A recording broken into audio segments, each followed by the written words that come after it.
welcome to our Easter reading. This is for everyone, and in my discussions with residents, it was decided that we needed to do something a little more Easterish, a little more secular than the most religious holiday, and I agree. We need a balance of all things. And in my discussions, it was decided that I should read a wonderful book with great meaning called The Velvateen Rabbit by Marjorie Williams. This book is considered a children's book, but like many children's books that I have read, I find some very deep, wonderful meanings behind it and a beautiful story. And I hope you remember, maybe in your childhood, reading The Velvateen Rabbit. And if you did, I hope that brings good memories. And if you have never heard The Velvateen Rabbit, I hope you enjoy it. So, happy Easter season. And we will begin. The Velvateen Rabbit, or How Toys Become Real. Here was once a Velveteen Rabbit, and in the beginning he was really splendid. He was fat and bunchy as a rabbit should be. His coat was spotted brown and white. He had real thread whiskers, and his ears were lined with pink sateen. On Christmas morning, when he sat wedged in the top of the boy's stocking with a sprig of holly between his paws, the effect was charming. There were other things in the stocking, nuts and oranges and a toy engine and chocolate almonds and a clockwork mouse, but the rabbit was quite the best of all. For at least 2 hours the boy loved him, and then aunts and uncles came to dinner, and there was a great rustling of tissue paper and unwrapping of parcels, and in the excitement of looking at all the new presents, the Velveteen Rabbit was forgotten. For a long time he lived in the toy cupboard on the nursery floor, and no one thought very much about him. He was naturally shy, and being only made of velveteen, some of the more expensive toys quite snubbed him. The mechanical toys were very superior, and looked down upon everyone else. They were full of modern ideas and pretended they were real. The model boat, who had lived through 2 seasons and lost most of his paint, caught the tone from them, and never missed an opportunity of referring to his rigging in technical terms. The rabbit could not claim to be a model of anything, for he didn't know that real rabbits existed. He thought they were all stuffed with sawdust like himself, and he understood that sawdust was quite out of date and should never be mentioned in modern circles. Even Timothy, the jointed wooden lion, who was made by the disabled soldiers, and should have brought broader views, put on airs and pretended he was connected with the government. Between them all, the poor little rabbit was made to feel himself very insignificant and commonplace, and the only person who was kind to him at all was the skin horse. The skin horse had lived longer in the nursery than any of the others. He was so old that his brown coat was bald in patches and showed the seams underneath, and most of the hairs in his tail had been pulled out to string bead necklaces. He was wise, for he had seen a long succession of mechanical toys arrive to boast and swagger, and by break their mainsprings and pass away. And he knew that only they were toys and would never turn into anything else.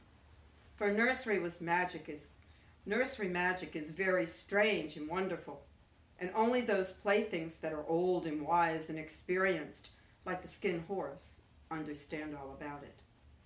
"What is real?" asked the rabbit one day when they were lying side by side near the nursery fender before Nana came to tidy the room.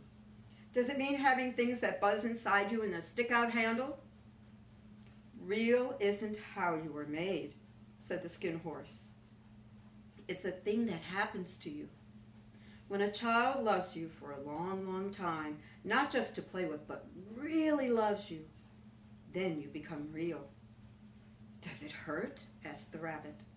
"Sometimes," said the skin horse, for he was always truthful. "When you are real, you don't mind being hurt.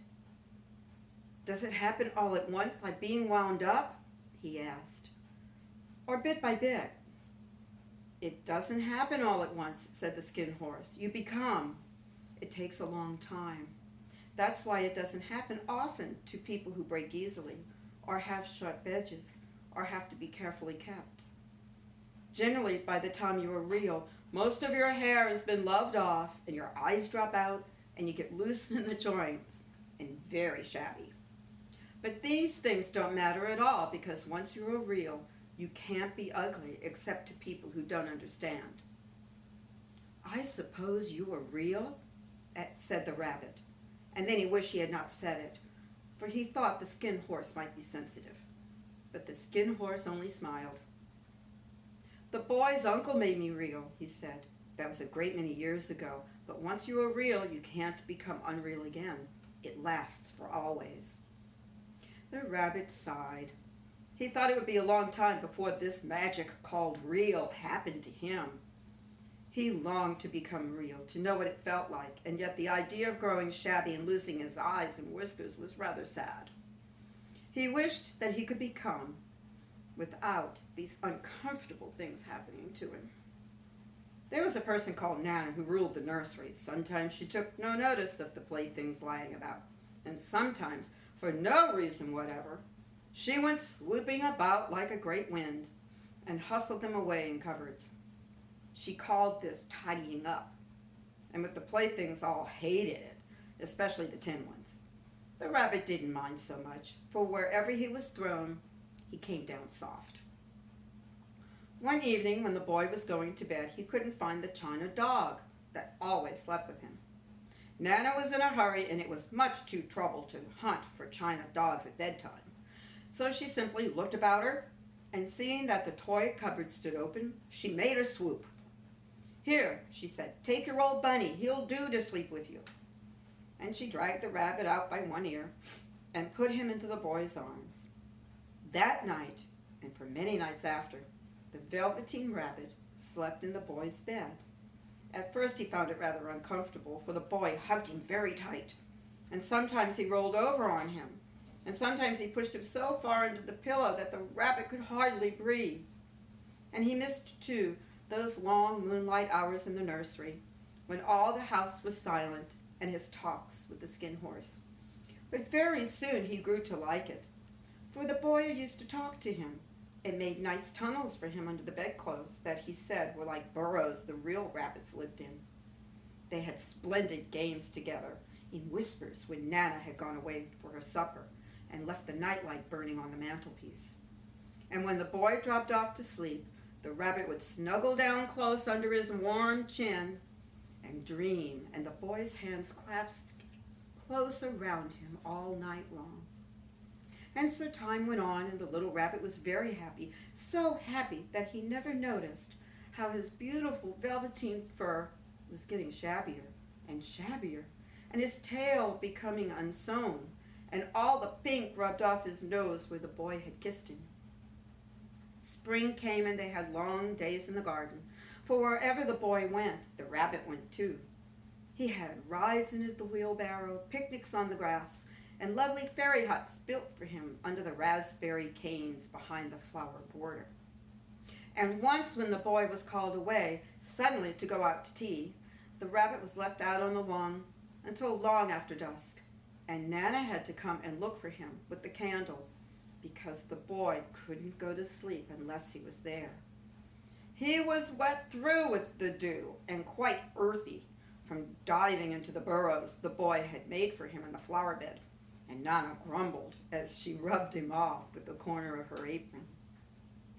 You must have your old bunny, she said. All that fancy fuss for a toy. The boy sat up in bed and stretched out his hands. Give me my bunny, he said. You mustn't say that. He's not a toy. When the little rabbit heard that he was happy, for he knew what the Skin Horse had last said come true. The nursery magic had happened to him, and he was no longer a toy. He was real. The boy himself had said it. That night, he was almost too happy to sleep, and so much love stirred in his little sawdust heart that it almost burst. and into his boot-button eyes that had long ago lost their polish, and there came a look of wisdom and beauty, so that even Nana noticed it the next morning when she picked him up and said, "I declare, if that old bunny hasn't got quite a knowing expression." That was a wonderful summer. Near the house where they lived was a wood, and in the long June evenings, Boy liked to go there after tea to play. He took the Velveteen Rabbit with him, and before he wandered off to pick flowers or play at brigans among the trees, he always made the rabbit a little nest somewhere among the bracken where he would be quite cozy, for he was a kind-hearted little boy, and he liked Bunny to be comfortable. One evening, while the rabbit was lying there alone, watching the ants that ran to and fro between his velvet paws in the grass, he saw two strange beings creep out of the tall bracken near him. They were rabbits like himself, but quite furry and brand new. They must have been very well made, for their seams didn't show at all, and they changed shape in a queer way when they moved. One minute they were long and thin, and the next minute fat and bunchy, instead of always staying the same like he did. Their feet padded softly on the ground, and they crept up quite close to him, twitching their noses, while the rabbit stared hard to see which side the clockwork stuck out, for he knew that people who jump generally have something to wind them up, but he couldn't see it. They were evidently a new kind of rabbit altogether. They stared at him, and the little rabbit stared back, and all their time their nose twitched. "Why don't you get up and play with us?" one of them asked. "I don't feel like it," said the rabbit, for he didn't want to explain he had no clockwork. "Oh," said the furry rabbit, "it's as easy as anything." And he gave a hop sideways and stood on his hind legs. "I don't believe you can," he said. "I can," said the little rabbit, "but I can jump higher than anything." He meant when the boy threw him, but of course he didn't want to say so. "Can you hop on your hind legs?" asked the furry rabbit. That was a dreadful question, for the Velveteen Rabbit had no hind legs at all. The back of him was made all in one piece like a pincushion. He sat still in the bracken and hoped that the other rabbits wouldn't notice. "I don't want to," he said again. But the wild rabbits had very sharp eyes, and this one stretched out his neck and looked. "He hasn't got any hind legs," he called out. "Fancy a rabbit without any hind legs!" And he began to laugh. "I have," cried the little rabbit. "I have got hind legs. I'm sitting on them." "Then stretch them out and show me, like this," said the wild rabbit. And he began to whirl around and dance till the little rabbit got quite dizzy. "I don't like dancing," he said. "I'd rather sit still." But all the long while he was longing to dance, for a funny, new tickly feeling ran through him, and he felt he would give anything in the world to be able to jump about like these rabbits did.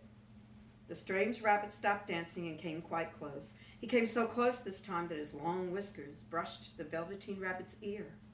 And then he wrinkled his nose suddenly and flattened his ears and jumped backwards. "He doesn't smell right," he exclaimed. "He isn't a rabbit at all. He isn't real." "I am real," said the little rabbit. "I am real. The boy said so." And he nearly began to cry. Just then there was a sound of footsteps, and the boy ran past near them, and with a stamp of his feet and a flash of white tails, the two strange rabbits disappeared. "Come back and play with me," called the little rabbit. "Oh, do come back. I know I'm real." But there was no answer. Only the little ants ran to and fro, and the bracken swayed gently where the two strangers had passed. The Velveteen Rabbit was all alone. "Oh dear," he thought, "why did they run away like that? Why couldn't they stop and talk to me?" For a long time he lay very still, watching the bracken and hoping that they would come back, but they never returned. And presently the sun sank lower and the little white moths fluttered out, and the boy came and carried him home. Weeks passed, and the little rabbit grew very old and shabby, but the boy loved him just as much. He loved him so hard, he loved all his whiskers off, and the pink lining to his ears turned gray, and the brown spots faded. He even began to lose his shape, and he scarcely looked like a rabbit anymore, except to the boy. To him, he was always beautiful, and that was all the little rabbit cared about. He didn't mind how he looked to other people because the nursery magic made him real. And when you're real, shabbiness doesn't matter. And then one day the boy fell ill. His face grew very flushed and he talked in his sleep, and his little body was so hot that it burned the rabbit when he held him close.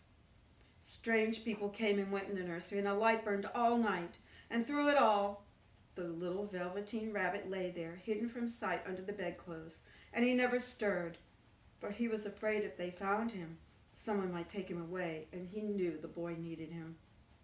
It was a long, weary time, for the boy was too ill to play, and the little rabbit found it rather dull with nothing to do all day long.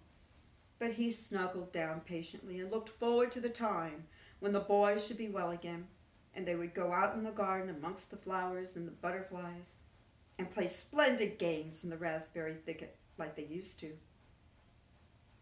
All sorts of delightful things he planned, and while the boy lay half asleep, he crept up close to the pillow and whispered them in his ear. And presently the fever turned, and the boy got better. He was able to sit up in bed and look at picture books, and while the little rabbit cuddled close to his side. And one day they let him get up and dress. It was a bright sunny morning, and the windows were wide open. They carried the boy out to the balcony, wrapped in a shawl, and the little rabbit lay dangled up among the bedclothes, thinking. The boy was going to the seaside tomorrow. Everything was arranged, and now it only remained to carry out the doctor's orders. They talked about it all, while the little rabbit lay under the bedclothes, with just his head peeping out, and listened. The room was to be disinfected, and all the books and toys that the boy played in bed with must be burned. Hurrah, thought the little rabbit, tomorrow we shall go to the seaside. For the boy had often talked of the seaside, and he wanted very much to see the big waves come in, and the tiny crabs, and the sand castles. Just then, Nana caught sight of him. "How about this old bunny?" she asked. "That?" said the doctor. "Why, it's a mass of scarlet fever germs. Burn it at once. What nonsense. Get him a new one. He mustn't have that anymore." And so the little rabbit was put into a sack with old picture books and a lot of rubbish and carried out to the end of the garden beyond the fowl house. That was a fine place to make a bonfire, only the gardener was too busy just then to attend to it. He had the potatoes to dig and the green peas to gather, but the next morning he promised to come quite early and burn the whole lot. That night, the boy slept in a different bedroom, and he had a new bunny to sleep with him. It was a splendid bunny, all white plush and real glass eyes, but the boy was too excited to care very much about it. For tomorrow he was going to the seaside, and that in itself was such a wonderful thing that he could think of nothing else. And while the boy was asleep, dreaming of the seaside, the little rabbit lay among the old picture books in the corner behind the fowl house, and he felt very lonely. The sack had been left untied, and so by wriggling a bit, he was able to get his head through the opening and look out. He was shivering a little, for he had been used to sleeping in a proper bed, and by this time his coat was worn so thin and threadbare from hugging that it was no longer any protection to him.